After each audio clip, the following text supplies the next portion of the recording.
From the Lincoln Journal-Star, this is the Life in the Red podcast with Luke Mullen and Amy Just. Hey everybody, welcome back to the Lincoln Journal-Star's Life in the Red podcast. Luke Mullen and Amy Just back with you here to break down what's been a pretty busy stretch in Husker athletics.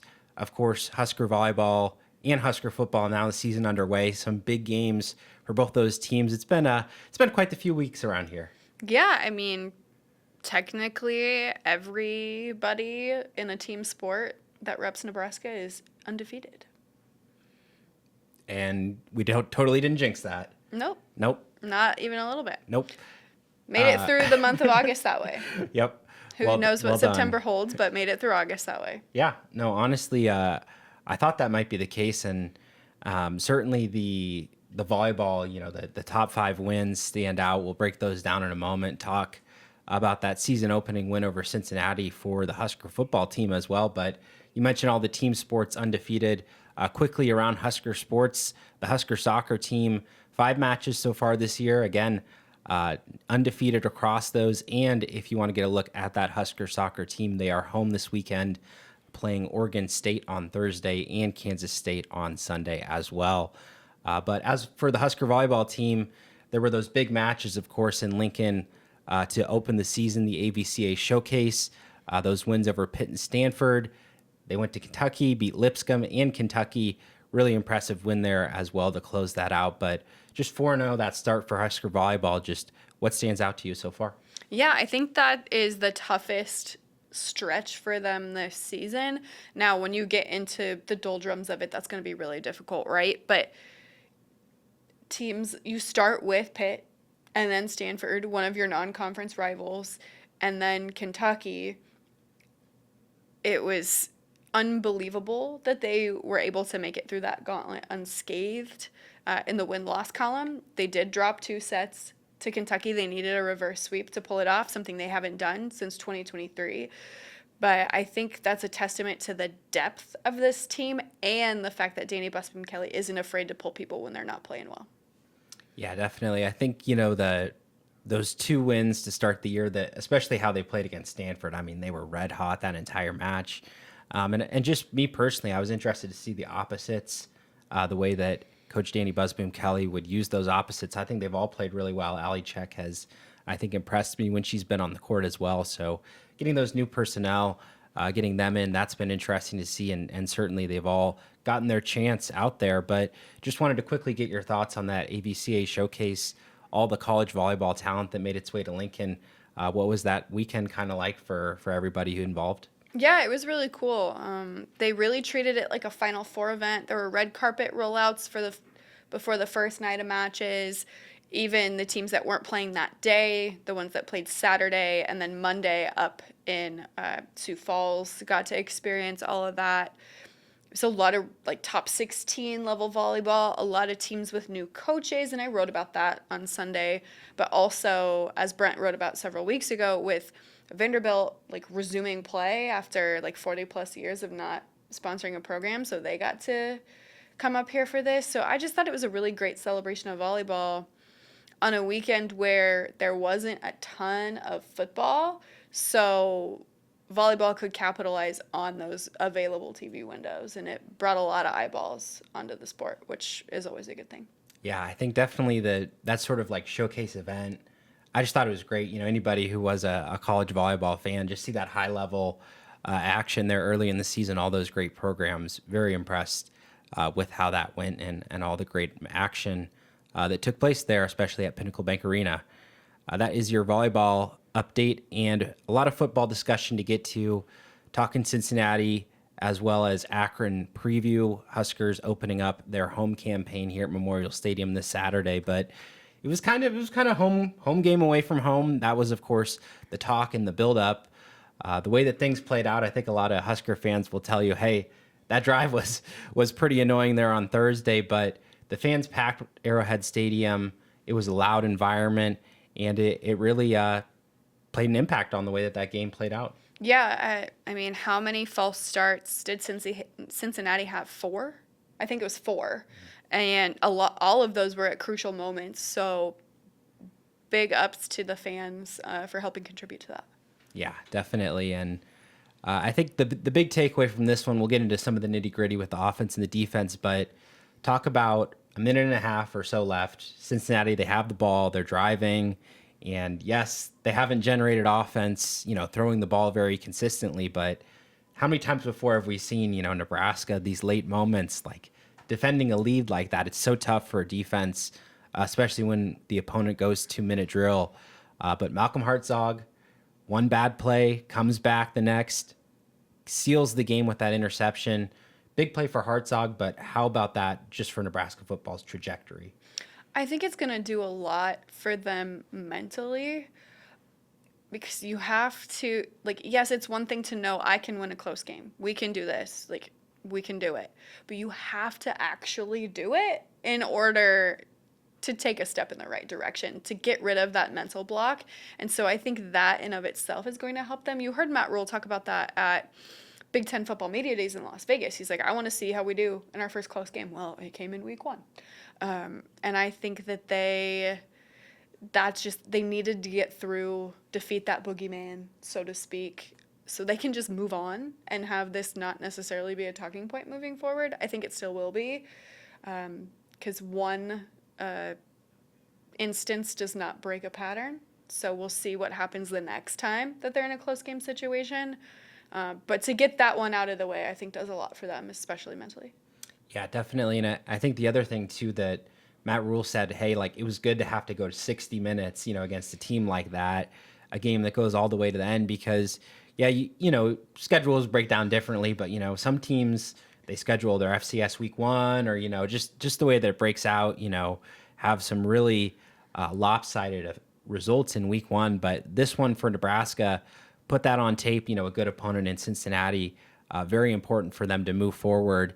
And the different things that played out in that game, we'll start on the offensive side of the ball, really controlled the time of possession. I mean, that had to be a big plus for them. Yes, Cincinnati had the tempo at times, but just putting those drives together, a lot of third downs, and Matt Rule said too many third downs, but they were good at converting them when they did. But really the takeaway, I mean, Dylan Raiola had a great game, played it smart, took what the defense gave him, but it was the Emma Johnson show. Yeah, absolutely. And he has had a couple 100-plus yards rushing games in his career, but he wasn't just active on the ground.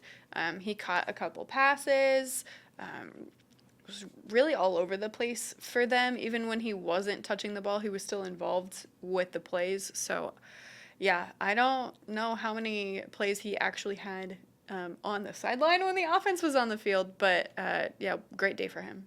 Yeah, and I think what really stood out to me, too, was, like, he was breaking tackles, too. He was running interior, off tackle. He was obviously catching passes, too. We know that's part of his game, but really important for getting a couple of those first downs in that one, too. I mean, it was just like whenever he was out there, if he was going to go into the passing game, it was like, do they have this matchup problem, or the defense, knowing that they're going to need a couple bodies to bring him down. It's not going to be just one guy who could tackle him. And that's kind of been an interesting point of discussion. Matt Rule saying, hey, it was Dana Holgerson's call to roll with Emmett. And, you have these young backups, Mekhi Nelson, Isaiah Mosey, who really only got, 1 or 2 carries each, won a couple chances in that one. But if they had gone away from Emmett, that game looks a whole lot different. Yeah, I think so, too. I think this week and next week are the games where you get Emmett rolling for half, maybe, and then assess the situation at halftime and then give the opportunities to some of those younger guys, especially if it is as wide of a points difference as Vegas expects it to be. So I think these next 2 weeks are where those guys get a little love. Yeah, I think it'd be different if you had some sort of experienced backup, a guy who had some real game experience in there. But, redshirt freshman, true freshman, and certainly they wanted to give the ball to Emmett. That was Holgerson's reasoning. But the passing offense as well, we didn't see as much of the big play downfield stuff from Raiola as in years past. But Isaiah Hunter, Dane Key, these 2 new wide receivers, they both hit the ground running and looked like real weapons. Yeah, I thought so, too. I'm curious to know how much Nebraska intentionally kept back last week. You wonder how much of the playbook they're going to throw at, like, Michigan, for example. And maybe it just wasn't there last week, right? But that's going to be something that they need to install in their game sooner rather than later. And yeah, they have it installed in practice, but are they going to show it on Saturdays or Thursday or Friday or whatever day they play? Yeah, and I think probably matchup specific, but something to look for all year. It was whenever Hunter got in that man-on-man on the outside, like Raiola was looking his way. They hit that a couple times, so that showing up as well, that connection as well. But the Husker defense, kind of an interesting one because they had some really good drives, 3-and-outs. They forced 2 turnovers, had some big plays, but in terms of the yardage, I mean, Cincinnati racked up the running yards. They didn't try to throw it a whole lot, and Matt Rule very complimentary for his secondary, how well they covered. And John Butler, I felt, kind of explaining why the run defense had its issues. He was like, hey, the quarterback was just looking to scramble. That was something that they did in specific. Should we be concerned about this run defense, or was it a Cincinnati-specific thing that they just kind of exploited? I have an eyebrow raised, but I'm not nervous yet. I'm paying attention. As I said previously, one game does not prove a trend, but it's definitely something to focus on, especially containing the quarterback scramble, because now Nebraska's shown it on film that their defense has issues with it. So now our team is going to try to exploit that weakness, if it is indeed a weakness or just something Nebraska wasn't ready for last week. So hopefully they're practicing that. Yeah, definitely. I'd also like to see a little more from the D-line. And yes, this was something that, we'd looked at going into the year, but only a couple pressures last week. And again, Sorsby, he took off quick. Like he was not standing in there and holding the ball for a while. I get that. But a little bit more pressure off the edge, I think really could have helped in that one. So be interested to see how that transpires. Tackling, that's the other thing. And it's something every team's working on, but really for Nebraska, I mean, it wasn't an issue of guys being in the right places. It was more like, hey, you got to get over there quickly and make sure that you're all tackling at the same time. Speed, angle. That's rinse and repeat, huh? Yep. They played hard. Got to be a little bit faster and need to take the right angles, and they need to stop thinking too much and just go. That's the message all week in practice. So again, that tackling continues to be worked on here behind the scenes, and special teams as well. Kyle Kananen, 2 field goals, 1 from 50 plus. Archie Wilson had a couple punts inside the 10. Pretty strong day. Kickoff out of bounds, maybe the kick coverage, some stuff to work on for special teams, but those 2 specialists, strong day. Yep, I would agree with that. Kunanen came in late in the game to take over kickoff duties, which was notable, I thought. Yeah, certainly they'd been interested to see who would win that job, so we'll see what goes there against Akron. And a couple quick updates before we get on to the Zips. Season-ending injury, unfortunately, to speak about. Wide receiver Janiran Bonner, torn ACL. He had to exit that game against Cincinnati, took a hit to the knee. Is going to be out for the season, and you kind of wrote about it a little bit. Dana Holgerson was not very happy about this as well. Ja'Cory Barney got hit pretty low as well.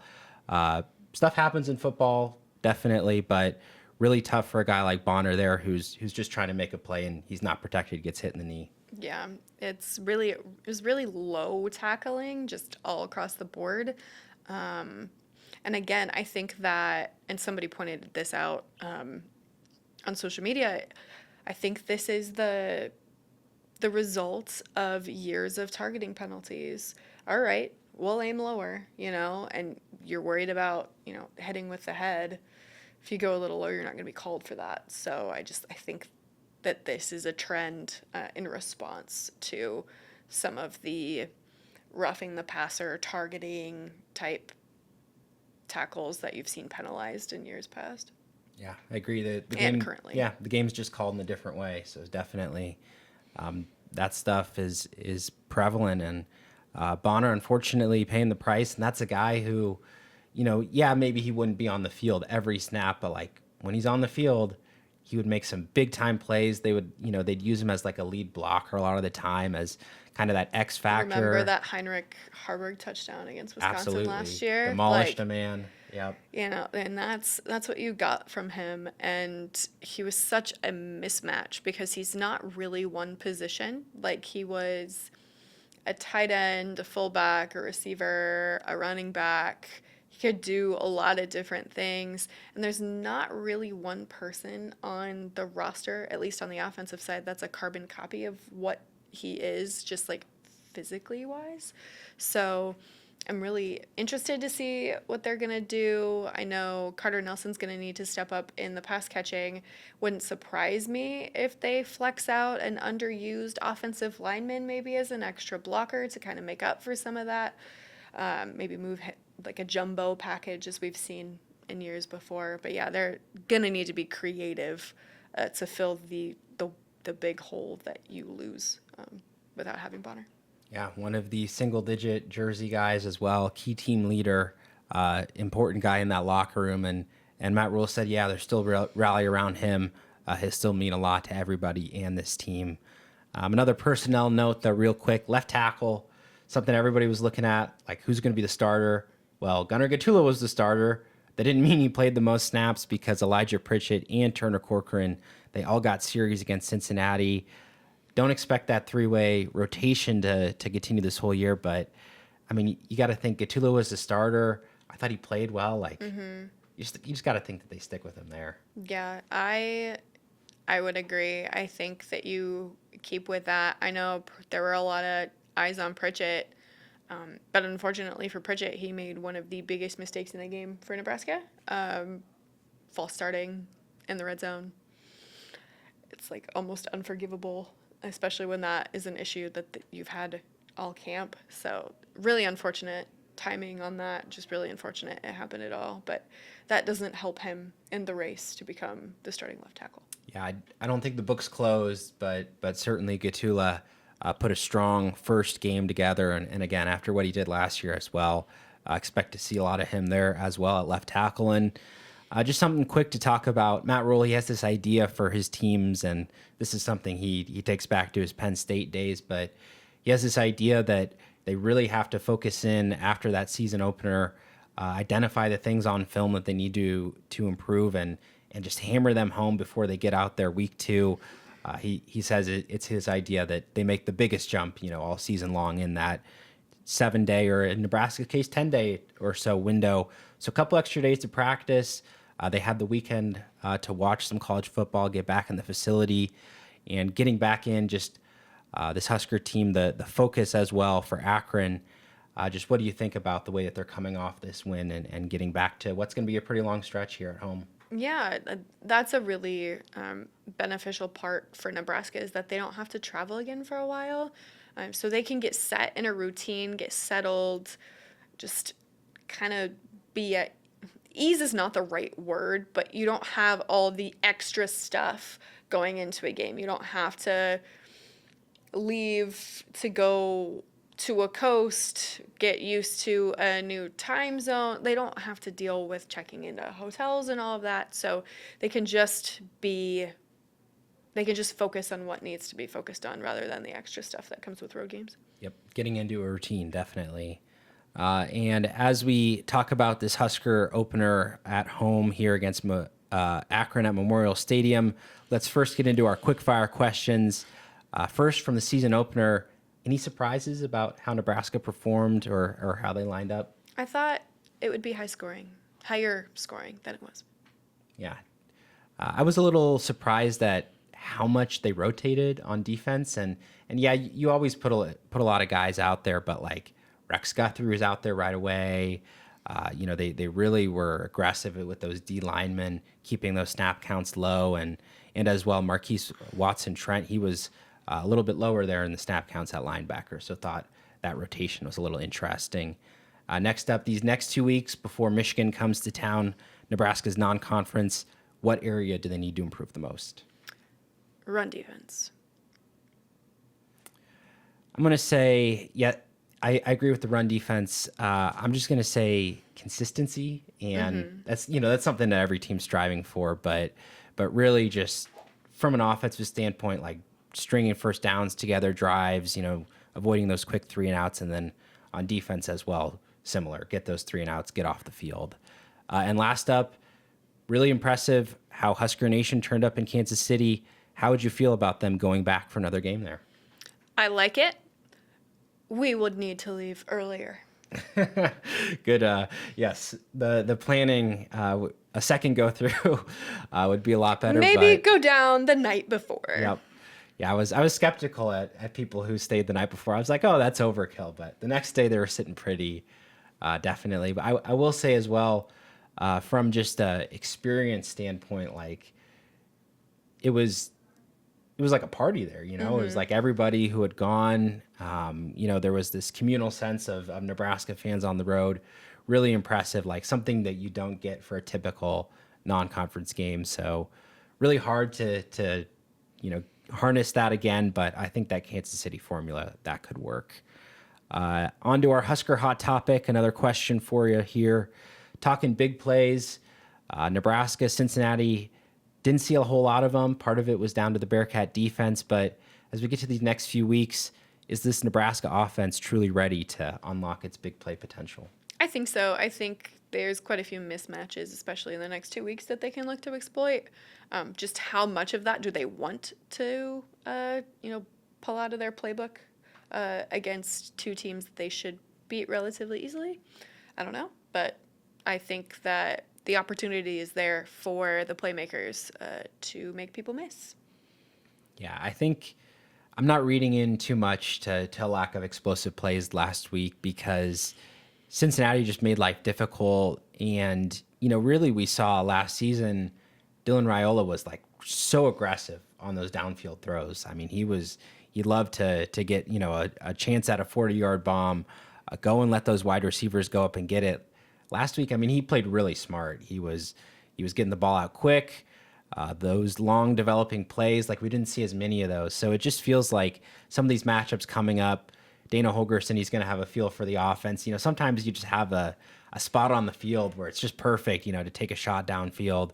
And we'll have more of those coming up. I think they have the personnel for it too. Like Ja'Cory Barney, he didn't play a whole ton this last week. Again, he took a bad hit there to the ankle, but he's a guy that can go deep. They have a lot of these young wide receivers as well. Emma Johnson, of course, can get going. I think that they just have the personnel for it that they're definitely going to break off a big one at some point.